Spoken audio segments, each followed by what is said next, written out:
Well, we're back. A dinosaur story. And now we're going to talk about YouTube. Social media neutrality. Yes, thank you. So I came across an article in the Wall Street Journal a couple weeks ago, and I sent it to you guys to read for homework for I this. didn't do it. I'm sorry. It's totally fine. Okay. Neil. And You read it, though. I did. I can fake knowledge. so basically, the subject matter, social media neutrality, is everyone right now is concerned about net neutrality, rightfully so. Which is, when if a content provider can't access you because the internet connection company discriminates, which they shouldn't be able to do. Yeah, they're not neutral in terms of what data you're receiving. Yeah, if Comcast decides that Netflix doesn't get the same fast lane that Google does or whatever. You should know this by now anyway. Please look this up. This is very important. Learning about net neutrality at all is fantastic, and it is necessary for a well-informed population, for part of a well-educated society. But if you just figured this out because of a Burger King ad campaign about hamburgers and whatever waiting gets them in the right... Exactly. Burger King, you motherfucker, you're not heroes, but I guess for the... I'm glad we're recording. Thank you, Burger King. Well, I have no idea what you're talking about. Burger King ran a campaign that informed people what net neutrality was.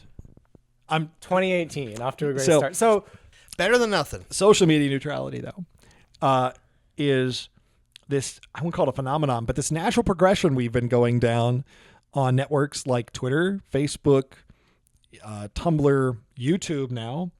I guess Patreon, but it's a little more of a one-way street. Definitely there. Instagram, where a long time ago, when this platform Twitter launched, half the appeal of it was linear, meaning when people posted to Twitter, your feed, when you'd go on Twitter to look at your content from your friends or everything they've been talking about, would be presented chronologically. It's just a list of the most recent tweets. Yeah. Yep. And that's how Facebook kind of worked. That's how YouTube worked with subscriptions and so forth.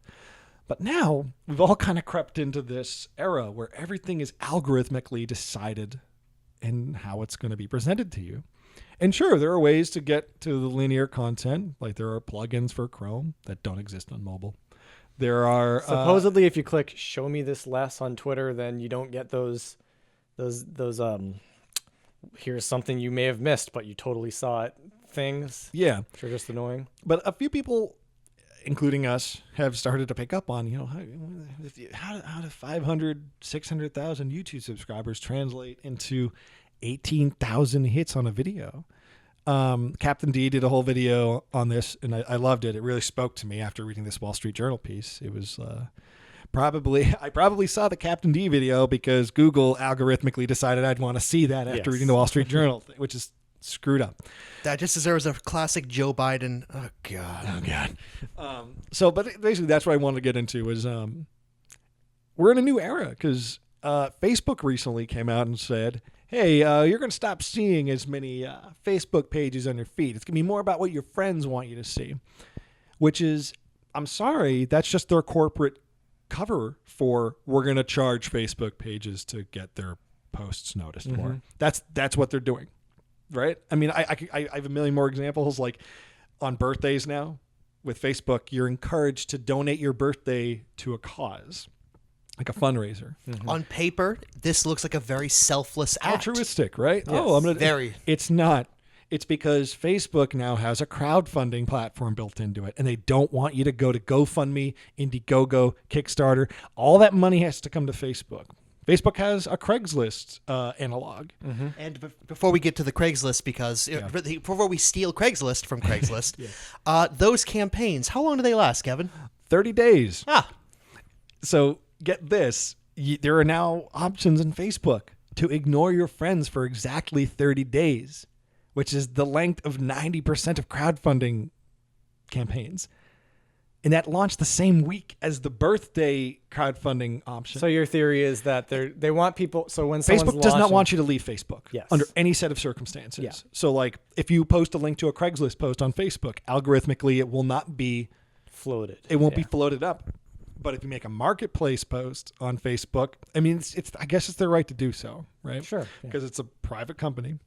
But like all that garbage is why I kind of don't go on Facebook. I use Facebook's Messenger. Facebook actually has a pretty good, if you're doing group chats, it's pretty good. We use it to communicate. Yeah. And I'm more of a coordinate. Google Hangouts guy. Google Hangouts is also great, but Facebook for whatever reason, it just like, it does work for me. Yeah.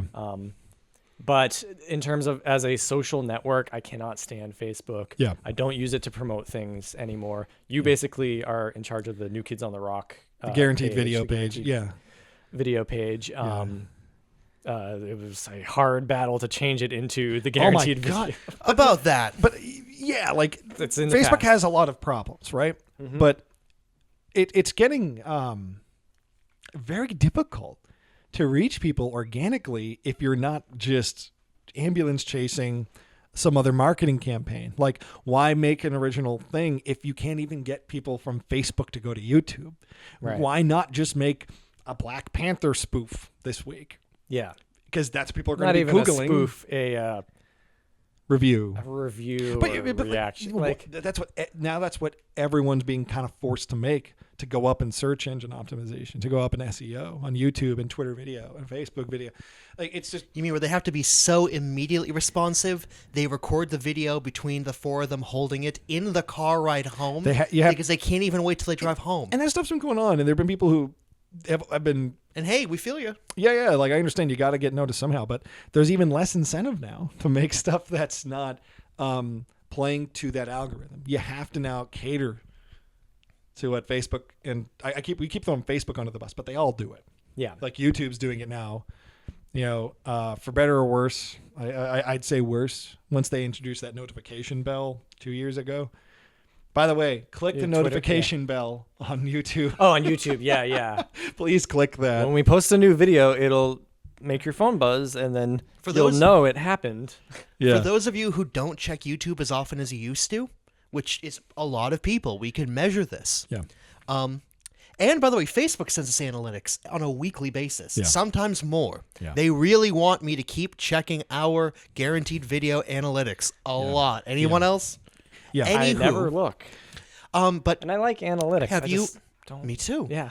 For those of you who see a subscription on YouTube, you haven't checked in a little bit, and you see there's 2, 3, 4, 20 other videos by that subscriber you didn't see because they have low view counts, that is the algorithm at work. We get this every video now. Like, people saying, I didn't realize you'd made anything since this video, since that I would video. love to know how many people those people are subscribed to. Yeah. Because personally, I'm the people that I'm subscribed to. The list dates back 10 years. Most of them don't post anymore. Sure. So there's probably like 3 or 4 accounts that I'm still subscribed to that actively post. Yeah. The problem is a couple of them post a lot. They post a new video, every week or Sure. two. Yeah.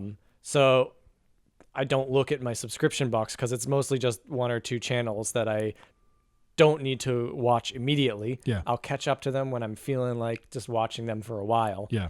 But I just don't use the subscription box, and that's what happened with Captain Disillusion. He had Sure. all these great videos that I just hadn't watched. And he puts out a video once a month, he's going to get buried. And that's a natural consequence of just a democratized video sharing platform, right? Yeah, Like that, the more I've- people who use it, the harder it is to compete. I was kind of okay with that.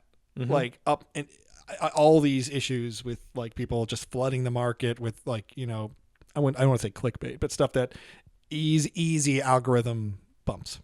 Like just if everyone's Googling Black Panther, make a Black Panther thing.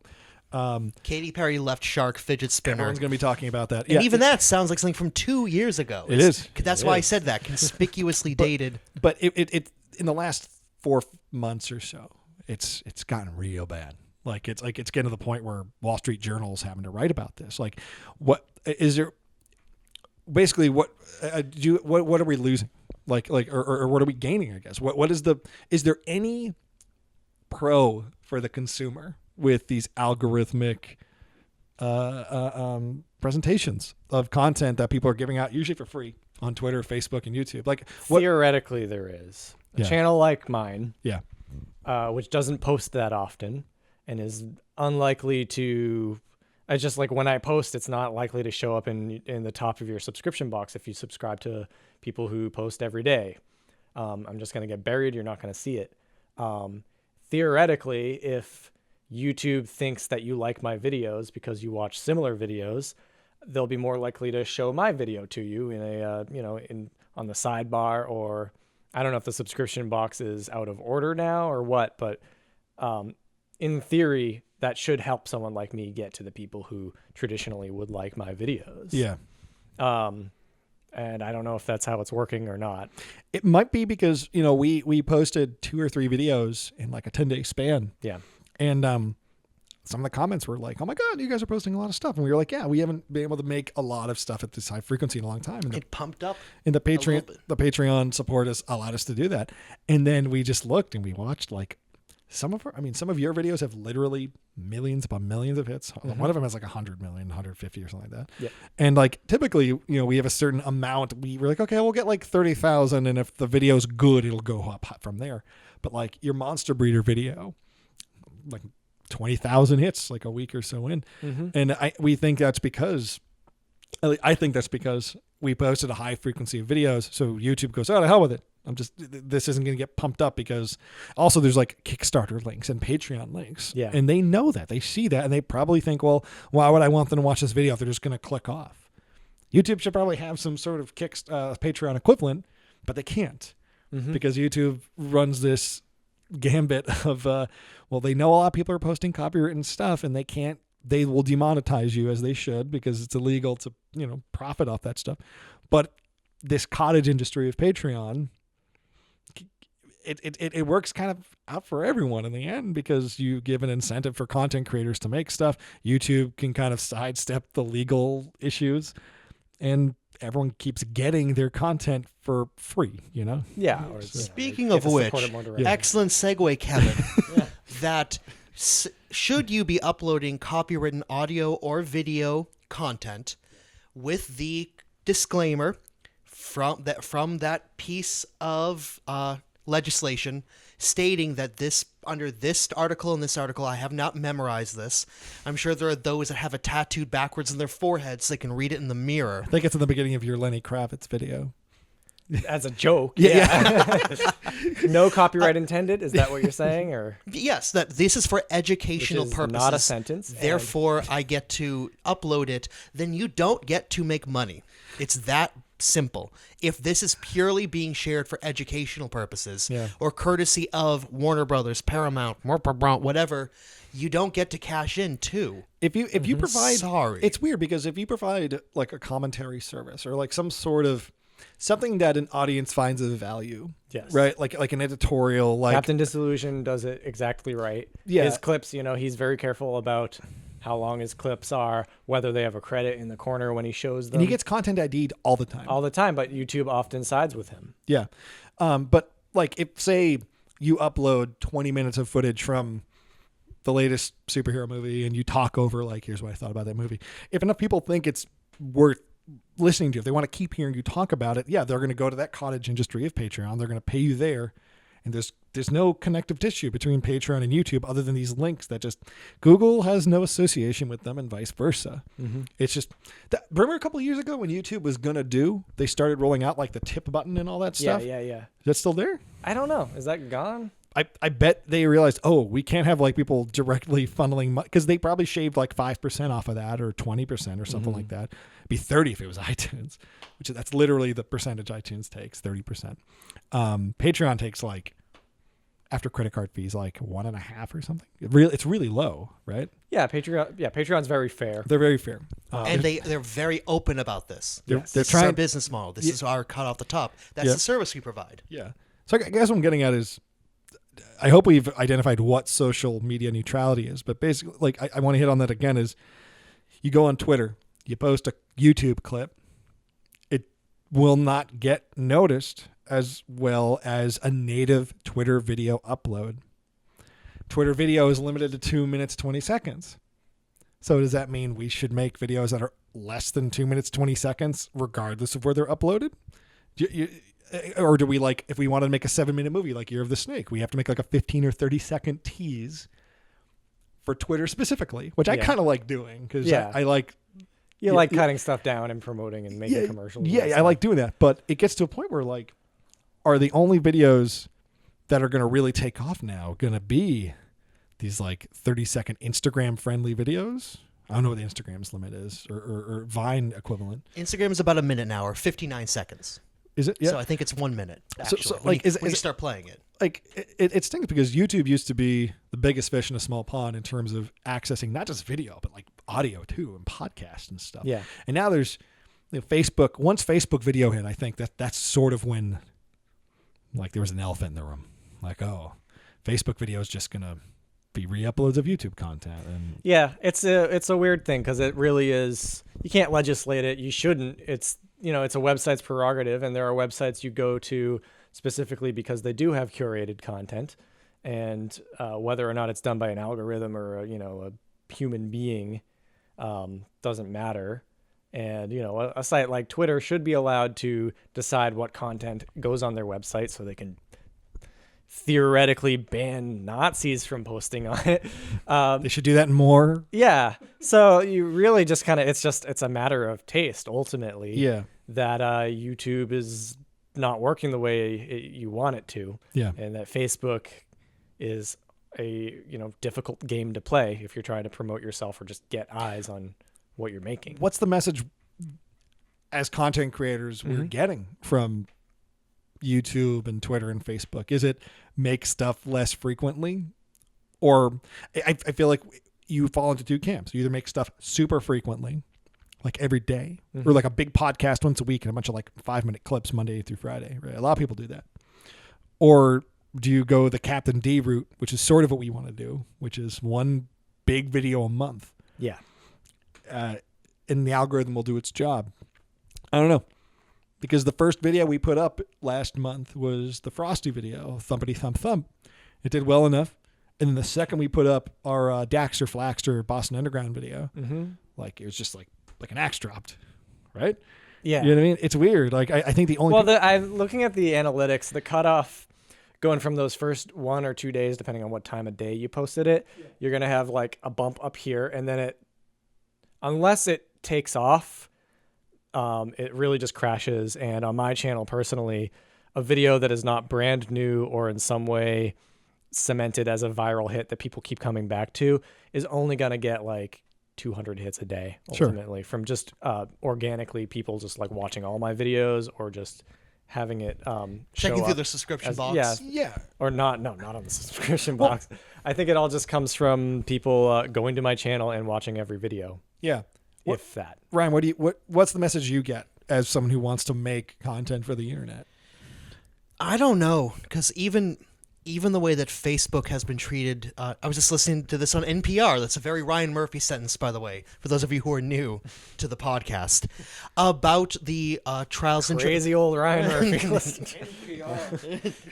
They were discussing Mark Zuckerberg and his weird friendship / hatred / thing ongoing with Rupert Murdoch, among other interesting, and the fact that the discussion ended with, how do you feel about Facebook right now versus a year ago? It was specifically discussing Facebook's decision, Facebook's decision to not curtail as much, a term I hate, but we have to use it, fake news, in response as a knee-jerk reaction to the perception, the very manufactured perception that they were actively promoting a more liberal, a more left-leaning agenda, therefore actively squashing problematic, incendiary hate speech. Right-wing could be seen as biased, and they should have, in light of, it's now the year 2018, there's an absolute substantial, my God, we fucked up.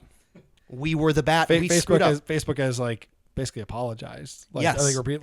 We should have policed BS content on our website, and people start going, oh, that's like a liberal bias. Like, reality has a liberal bias, if that's what you're arguing, because the things that they are trying to weed out. I mean, I'm citing my source from NPR. Clearly, I have a liberal bias. I know YouTube, the number came out recently, they have like tens of thousands of people, actual people, that will go through and try to get rid of really problematic crap, like torture porn and stuff. Yeah. Like Logan Paul tasering something, like one of their tens of thousands of people at YouTube that I thought it was purely just like a guilty until proven innocent thing. But I guess YouTube does have people that police this stuff. And I assume Facebook now has to too. And they make so much money. They make so much money, billions of dollars. I'm glad to hear that they have people they've hired to do this stuff. And Facebook, if they're capable of policing and looking through and be like, well, clearly Obama's not a Martian. We have to not let that propagate. If it's not, Are you sure? are you sure? If Facebook is to remain a non-public commodity, if it's not going to be some like government mandated network, it's crazy to think it's just that popular. Literally billions of people, and there's only 7.5 billion of us. Right? Can't imagine a public Social media? A state-sponsored But- social but- media. but No, that's- I It's definitely so can. I mean, now Could people argue a as First Amendment sci-fi- thing? Though? Could people argue a First Amendment thing with like, why are you Yes. banning my stuff on Facebook? Yeah, Like, that's the thing. That's kind of the advantage of privately owned social networks. And the thing you really got to push for is curtail hate speech, you know? yeah, you really have to. Because we live in a country that has a weird relationship with hate speech, and a weird tolerance for it. So you kind of have to appreciate that companies like Twitter and Facebook are owned and can do whatever the hell they want. And you have to promote the idea that what they should want should be to not be evil. When To it use comes the to- Google. When it comes to people not living in their own bubbles, because that's not healthy either. That's just institutionalized ignorance. I've never liked the answer of then go make your own website, because that's not practical or realistic Yeah, for true. most people. I'll make my own Facebook. But Facebook. what's Even going to happen Google if there's couldn't going do to be what if happens if there's going to be some Alex Jones InfoWars social media network? For all I know, there already is. There might There be. is Reddit. So if you remember a few years ago, no, not Reddit. I kind of like Reddit. No, I kind of like Reddit too. I've been very anti-Reddit in the past. Never go on Reddit. Never go on Reddit. Yeah, and I still think that's a huge problem with Reddit. But the past couple of years, they really cracked down on that kind of stuff. Yeah. Because of that perception. They've done better. Yeah. And a lot of their shittiest people started their own website called Vote, VOAT. And it's just a cesspool. And that's exactly what you're talking about. We'll start our own Reddit. But and how it's So like the awful. Daily Stormer level but shit. But it's- how popular is it? That's exactly it. It's kind of like a toilet. You can just put them all in and flush, you know? Yeah, I love that. maybe Google and YouTube, maybe their cross to bear is they need to educate their user base that you gotta click that bell, because subscriptions don't mean what they used to. It just means that it's almost like a bookmark when you go to YouTube, right? Yeah. I think that that's more our I cost. mean, the bell could become its own problem if someone's belled on 100. There's a bunch of channels. networks that have that problem though. Didn't Instagram have a similar thing? I'm sure they did. But yeah. basically that's what maybe we as people that make stuff have to reach out and to basically beg the 500, 600,000 usernames like, hey, please click this, because I hate to break it to you. a lot but, of those like, aren't real people. A lot of I my know they're not, subscribers but are it's just more They're than ghosts. like They're dead. statistically huge number of them are dead. of course. but I think maybe that's on us, because some of our videos like get just organically before it propagates to like Reddit or Dig or whatever. Like people do notice it in that first 24, 48 hours less than they used to because of these algorithm influences. And is it as simple as that? Do we have to play that game and say, okay, well now we got to get people to notice that damn bell? Like is it simple as that? My mental jury's still out on that. And yeah, my criticism of Facebook, not so much the algorithm for content distribution specifically, is a slightly different thing. But again, in my mind, the jury's still out. But yes, I don't see a version of content distribution that doesn't involve really hamming up, but do it thoughtfully and as a quick little bit at the end. Just like, again, we don't know Captain Disillusion, but we're not just stroking his his ego here, but we really do like his stuff. Yeah, he's a model to build your work after. He's good at this. I feel like there's a Saturday morning block of kids entertainment that we would like to belong with. It would be like us and him, and then like the Muppets. Yeah. Like we really, The that'd be Muppet great. Babies. Maybe a Sabrina the Teenage Witch revival after yeah. that. Like Sabrina the 40-year-old. I think they're bringing back Sabrina to Netflix. Not Melissa Joan Hart though. Oh. Which is a shame.